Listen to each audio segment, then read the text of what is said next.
Hi there, thank you for joining me for this Thought for the Week. You know, I like the story of the man who came home drunk after a night of carousing in a number of bars, and his wife helped him to bed, helped him to undress and tucked him in, and she kneeled down and whispered, "John, do you want me to pray for you?" And he nodded a yes, and she began to pray. "Dear Lord, I pray for my husband who lies here before you drunk." Before she could finish, he interrupts her and says, "Don't tell him I'm drunk. Please just tell him I'm sick." Well, God sees our condition, and actually he has compassion on us, for we remind him so much of sheep without a shepherd. Yet we refuse to acknowledge our need for him. The old gospel preacher was preaching about the prodigal son, and he went beyond the text, but he did not stray from the heart of the matter. He explained that the prodigal's real change of heart did not come about when he decided to return from the far country, nor did it come about when his father ran out to meet him and welcome him home.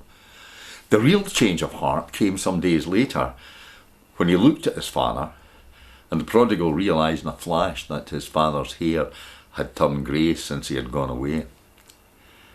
God sees us as sheep without a shepherd, and God sent Christ to be our shepherd, and that's the good news for today. And Jesus continuously saw people like that and was filled with compassion for them and loved them.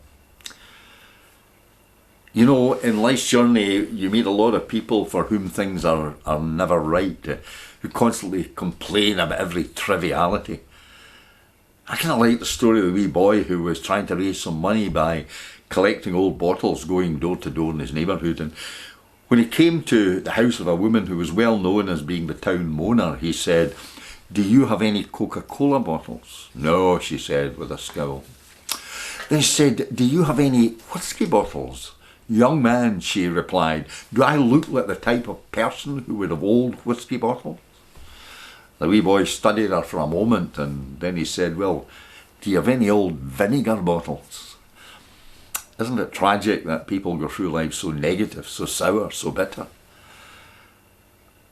I think God wants us to live positively and use what we have.